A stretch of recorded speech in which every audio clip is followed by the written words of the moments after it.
Very good morning. +1 commerce section के accountancy subject की इस ऑनलाइन क्लास में आपका स्वागत है। अब तक हमने पढ़ा कि रोजनामचा में जर्नल प्रविष्टियां करने के बाद खाता बही में विभिन्न खातों में उनकी पोस्टिंग कैसे की जाती है। अब पोस्टिंग करने के बाद अगर किसी व्यवसायी को ये देखना है कि उसे कुल क्रय उसने कितना किया या कुल विक्रय उसने कितना किया या जिसे उसने उधार माल बेचा है उससे अब उसने जो है वो कितने पैसे लेने हैं, कितने कुल उसने ले लिए हैं, ये इंफॉर्मेशन व्यवसायी को तब तक पता नहीं चलेगी जब तक वह लेजर में ओपन किए गए सभी खातों को बंद नहीं करता है, अर्थात उनका शेष नहीं निकालता है।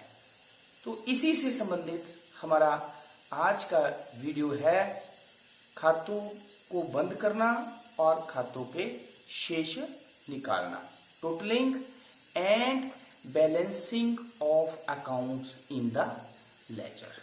टोटलिंग एंड बैलेंसिंग मतलब जो खाता बही में हम खाते ओपन करते हैं उनका शेष जो है वो कैसे निकालते हैं।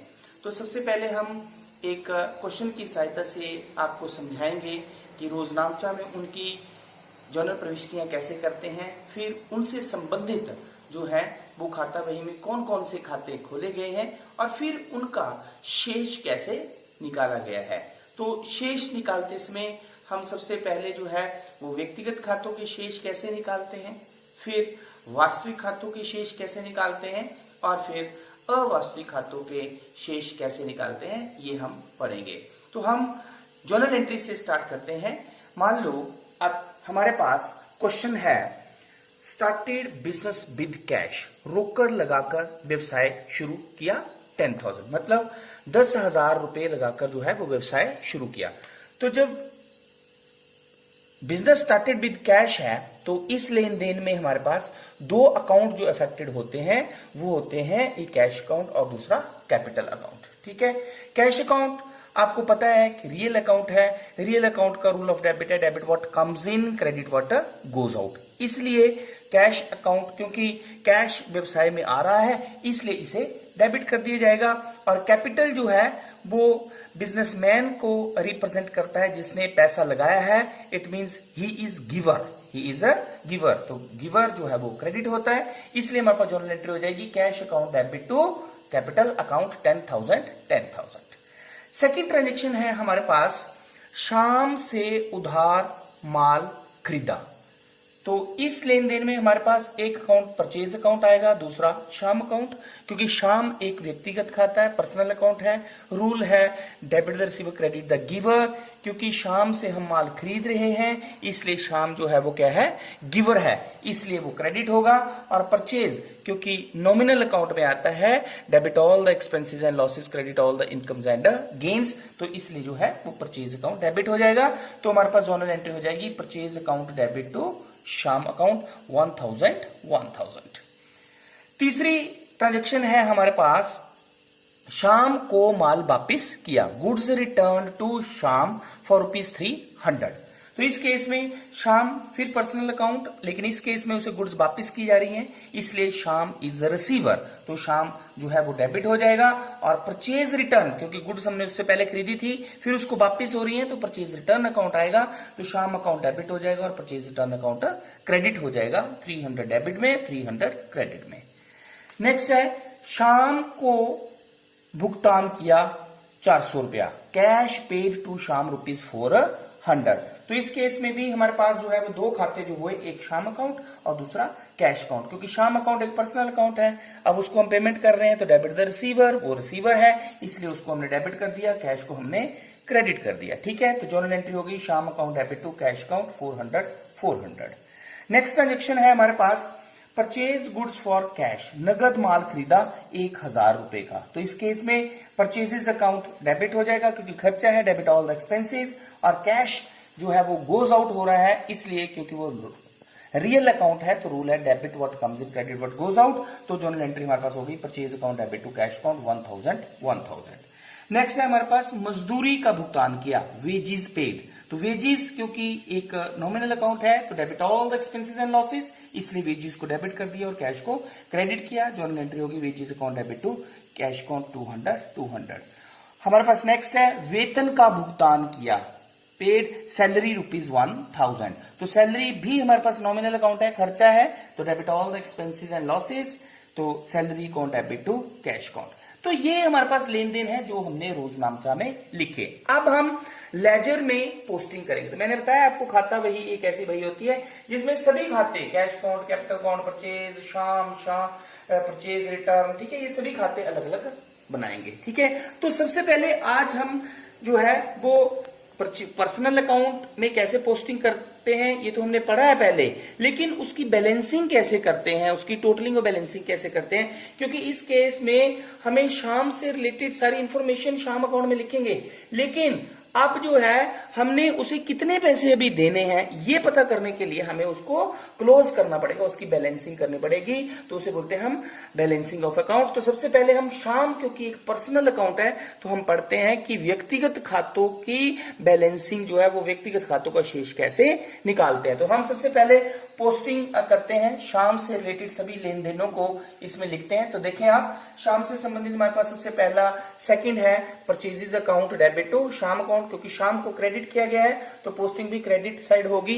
तो 2010 जुलाई 10, ठीक है, तो क्रेडिट साइड में जब पोस्टिंग करते हैं तो वाई वर्ड लिखते हैं, तो आ जाएगा हमारे पास by purchases account, by purchases account. कितना अमाउंट है 1000। क्लियर। नेक्स्ट ट्रांजेक्शन है शाम से रिलेटेड हमारे पास, हाँ 12 तारीख को यह है टू परचेज रिटर्न, क्योंकि अब शाम को डेबिट किया है तो पोस्टिंग भी हमारे पास डेबिट साइड में होगी। तो 2010 जुलाई 12, तो डेबिट साइड में टू वर्ड लिखते हैं, to purchase return account, to purchase return account. Amount कितना लिखेंगे 300। ठीक है। नेक्स्ट ट्रांजेक्शन शाम से रिलेटेड देखो, हाँ 15 तारीख को है, शाम को पैसे दिए, शाम अकाउंट डेबिट टू कैश, शाम को डेबिट किया है तो इसका मतलब पोस्टिंग भी डेबिट साइड में टू, और जिस अकाउंट को क्रेडिट किया उसे हम लिखेंगे तो टू कैश अकाउंट। ये हमारे पास आ गया 400 रुपया। तो हमने देखा कि यही लेन देन हमारे पास जो है वो शाम से संबंधित है। अब हमारे पास जो आज हम पढ़ने जा रहे हैं वो है कि इसकी बैलेंसिंग कैसे करेंगे। तो हम क्या करते हैं, बैलेंसिंग का सबसे रूल क्या है, डेबिट और क्रेडिट साइड दोनों का टोटल हम रफ में कर लेंगे। क्लियर, रफ में टोटल कर लिया, इसका टोटल कितना है हमारे पास 1000, और डेबिट साइड का टोटल कितना है हमारे पास 700। फिर हम क्या करेंगे, फाइंड द डिफरेंस। 1000 में से 700 डिफरेंट हमने माइनस कर दिया, डिफरेंस कितना आया 300 रुपया। ये 300 रुपया हम उस साइड लिखेंगे जिस साइड टोटल कम है। किस साइड टोटल कम है, डेबिट साइड में। और किस डेट को लिखेंगे भी ध्यान रखना है आपने, लास्ट डेट को। तो लास्ट डेट होती है जुलाई 31। लिखेंगे क्या word, to balance carry down.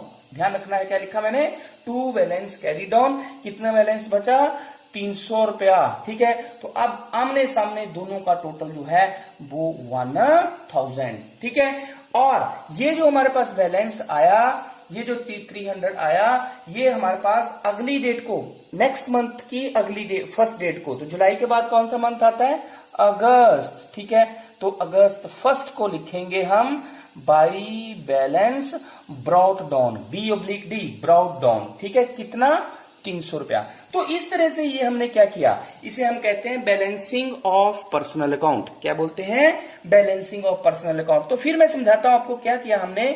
दोनों साइड्स का टोटल कर लेना है आपने, जो साइड ज्यादा है उसका टोटल यहीं पे कर लेना है। आपने देखा क्रेडिट साइड का टोटल है ज्यादा, और जो साइड ज्यादा होती है वो बैलेंस होता है उस अकाउंट का। इसका मतलब शाम का कौन सा बैलेंस है, क्रेडिट बैलेंस है, कितना 300। ये ध्यान रखना आपने, शाम का कितना कौन सा बैलेंस है, क्रेडिट बैलेंस है, और कितना है 300 रुपया। कैसे हम निकालते हैं, जो साइड ज्यादा है उसका टोटल कर लिया, जो साइड कम है उसका टोटल रफ में कर लिया। ठीक है, 700 रुपया था, फिर हमने डिफरेंस फाइंड आउट कर दिया, 1000 में से 700 डिडक्ट किया 300 रुपया। फिर ये जो डिफरेंस आया हमारे पास, इसको उस साइड में लिखना है जो साइड कम होती है। तो ठीक है, डेबिट साइड कम थी तो इसमें 2 बैलेंस कैरी डाउन करके हमने 300 लिख दिया। लास्ट डेट को ये बैलेंस लिखना है और ये बैलेंस अगले महीने की फर्स्ट डेट को, जुलाई के बाद अगस्त फर्स्ट को बाई बैलेंस ब्रॉट डाउन। यहाँ पे देखो 2 बैलेंस कैरी डाउन और यहाँ पे बाई बैलेंस कैरी डाउन 300 किया। तो इस तरह से हम जो है हम व्यक्तिगत खातों का शेष निकालते हैं और टोटल करते हैं। उसके बाद हमारे पास आता है रियल अकाउंट। तो रियल अकाउंट में हमारे पास कैश अकाउंट, जो भी संपत्ति होती है, इससे संबंधित अकाउंट होते हैं। तो रियल अकाउंट की टोटलिंग और बैलेंसिंग भी वैसे ही करते हैं जैसे हम जो है वो व्यक्तिगत खातों की करती हैं। तो मैं आपको एक यहाँ पे एग्जांपल लेता हूं। जैसे रियल अकाउंट में हमारे पास कौन सा अकाउंट है? Cash account. कौन सा है? Cash account. तो कैश अकाउंट की पोस्टिंग देख लो। सबसे पहले हमारे पास 1 जुलाई को है, तो मैंने यहाँ पे लिख दिया 1 जुलाई to capital account. To capital account कितना? 10,000 रुपया। ठीक है। और देखो कैश से संबंधित हमारे पास इंफॉर्मेशन है। हाँ, 15 तारीख को बाई शाम, 15 तारीख को हमारे पास आ गया बाई शाम। ठीक है, कितना? 400 रुपया। और देखो हमारे पास कैश से संबंधित है, हाँ, 20 तारीख को, तो आ जाएगा हमारे पास 20 तारीख को बाई परचेजेस। बाई परचेजेस कितना? 1000 रुपया। ठीक है। उसके बाद हमारे पास फिर आ गया 25 तारीख को वाई वेजेस। ठीक है, कितना? 200 रुपया। ठीक है, 200 रुपीज। उसी तरह सैलरी 31 तारीख को आ गया हमारे पास बाई सैलरी। ठीक है, कितना? 1000। क्लियर? तो अब मैंने फिर बताया आपको कि देखो इसमें डेबिट साइड ज्यादा लग रही है हमारे पास, तो ये डेबिट साइड का टोटल कर लिया मैंने 10,000। क्रेडिट साइड का टोटल रफ में कर लिया हमने 1000, 2000, 2600 आया। तो 10,000 में से 2600 जो है वो मैंने लेस कर दिया, तो हमारे पास जो है वो कितना आया? 7,400। कौन सी साइड कम है? Credit side. लास्ट डेट को हम यहां लिखेंगे बाई बैलेंस कैरी डाउन 7,400 और दोनों तरफ का टोटल बराबर कर देंगे। और ये टोटल जो है, ये बैलेंस जो है वो अगले महीने की पहली तारीख को, अगस्त 1 को लिख दूंगा मैं टू बैलेंस ब्रॉट डाउन 7400 रुपया। तो इस तरह से जो है वो हमारे पास इस टाइम 7400 रुपया है। इससे हमें कैश अकाउंट से पता चलता है क्योंकि हमने उसका टोटलिंग और बैलेंसिंग कर दी। तो इसी तरह जो है हम जो है वो बैलेंसिंग करते हैं किसकी? रियल अकाउंट की। लेकिन एक बात आपने ध्यान में रखनी है, वो क्या है कि रियल अकाउंट की, ठीक है, अब हमारे पास जो है वो नेक्स्ट आती है नॉमिनल अकाउंट। क्या आता है? Nominal account. तो नॉमिनल अकाउंट में हमारे पास देखो purchase account, sale account, purchase return, sales return. ये यहाँ पे आपने ध्यान रखना है कि जब हम परचेज से रिलेटेड कोई अकाउंट बनाएंगे तो उसकी हम बैलेंसिंग नहीं करते हैं। उसका जो अमाउंट होता है, जैसे मान लो यहाँ पे परचेज अकाउंट है, तो देखो परचेज से रिलेटेड हमारे पास 10 जुलाई को है यहाँ पे। ठीक है, जुलाई 10 को क्या है? टू शाम। क्या है? टू शाम 1000 रुपया। ठीक है। उसी तरह परचेज से रिलेटेड हमारे पास एक 20 तारीख को है एक ट्रांजेक्शन टू कैश। ठीक है, टू कैश 1000 रुपया। अब हम क्या करेंगे? इनका टोटल कर लेंगे। ठीक है, 2000 रुपया। तो इसका हम क्या करते हैं, जो परचेज अकाउंट, हमेशा आपने ध्यान रखना है, purchase account, sale account, purchase return और सेल्स रिटर्न होगा, उसको आपने सीधा ट्रेडिंग अकाउंट में ट्रांसफर कर देना है। By trading account 2000। ठीक है, 2000। इसकी बैलेंसिंग नहीं हम करते।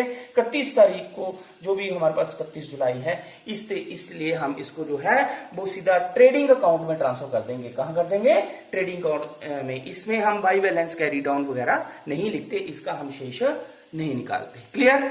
उसी तरह हमारे पास आता है वेजेस अकाउंट, नॉमिनल अकाउंट जो भी है हमारे पास। ठीक है, तो जो नॉमिनल अकाउंट में हमारे पास खर्चे आते हैं, तो जैसे हमारे पास इस क्वेश्चन में है वेजेस एक खर्चा है। तो जब हम वेजेस की लेजर बनाएंगे तो उसकी हम क्लोजिंग भी कैसे करेंगे? उसका भी जो अमाउंट है उसे भी हम जो है वो ट्रेडिंग और प्रॉफिट एंड लॉस अकाउंट में ट्रांसफर कर देंगे। तो मान लो जैसे हम यहाँ पे बना रहे हैं वेजेस अकाउंट, तो वेजेस से संबंधित हमारे पास एक ही है, 25 तारीख को एंट्री टू कैश अकाउंट, कितना? 200 रुपया। तो इसे हम कैसे क्लोज करेंगे? कैसे करेंगे हम? इसका भी जो अमाउंट है इसे हम जो है वो लास्ट डेट को 31 जुलाई को बाई ट्रेडिंग अकाउंट में ट्रांसफर कर देंगे। बाई ट्रेडिंग अकाउंट में 200 रुपए। ठीक है। ट्रेडिंग अकाउंट में वो एक्सपेंसेस ट्रांसफर होते हैं जो माल को बनाने तक, जो डायरेक्ट एक्सपेंसेस होते हैं वो ट्रांसफर किए जाते हैं, जिसमें वेजेस हो गई, कैरेज हो गई, मैन्युफैक्चरिंग एक्सपेंसेस हो गए, इन्हें जो है वो हम ट्रेडिंग अकाउंट में ट्रांसफर करेंगे। अब लास्ट हमारे पास जो है सैलरी अकाउंट, ठीक है। तो उसी तरह जैसे हम वेजेस अकाउंट बनाएंगे, सैलरी अकाउंट बनाएंगे, तो सैलरी अकाउंट में भी हमारे पास टू कैश है। 31 तारीख को ये ट्रांजेक्शन है हमारे पास 1000 रुपया, ठीक है। कितनी है? 1000 रुपया। लेकिन जब हम इसे क्लोज करेंगे तो यहां पे आपने ध्यान रखना है, ट्रेडिंग अकाउंट की जगह आ जाएगा by profit and loss account. ये आपने ध्यान रखना है कि जो डायरेक्ट एक्सपेंसेस होते हैं, जो किसी माल को बनाने तक खर्चे होते हैं, वो व्यापारिक खाते में ट्रांसफर होते हैं, और जो उस माल को बेचने के लिए खर्चे किए जाते हैं, जिन्हें हम इनडायरेक्ट खर्चे बोलते हैं, जिसमें सैलरी आ जाता है, डेप्रिसिएशन आ जाता है, बैड डेट्स आ जाता है, ठीक है, डिस्काउंट आ जाता है, इंटरेस्ट आ जाता है, ये सभी जो है वो प्रॉफिट एंड लॉस अकाउंट में ट्रांसफर हो जाते हैं, ठीक है। तो आज की इस वीडियो में हमने क्या पढ़ा कि व्यक्तिगत खातों को कैसे हम क्लोज करते हैं, उनकी बैलेंसिंग कैसे करते हैं, और वास्तविक जो रियल अकाउंट में सभी कैश अकाउंट आ गया, मशीनरी अकाउंट, जो भी संपत्तियां होती है वो रियल अकाउंट में आ जाती हैं, और व्यक्तिगत खातों में सभी फर्म व्यक्ति के नाम के जो खाते हैं, बैंक अकाउंट हुआ, ठीक है, ये सारे जो है वो व्यक्तिगत खातों के में आते हैं। तो व्यक्तिगत खातों की क्लोजिंग हम कैसे करते हैं, वास्तविक खातों की क्लोजिंग हम कैसे करते हैं, और फिर नॉमिनल जिसमें सभी खर्चे, आय और व्यय आते हैं, उनकी क्लोजिंग हम कैसे करते हैं, ये हमने पढ़ा। तो मैं आशा करता हूं कि कंसेप्ट आपको अच्छी तरह से आपको ये समझ में आ गया होगा। Thank you very much.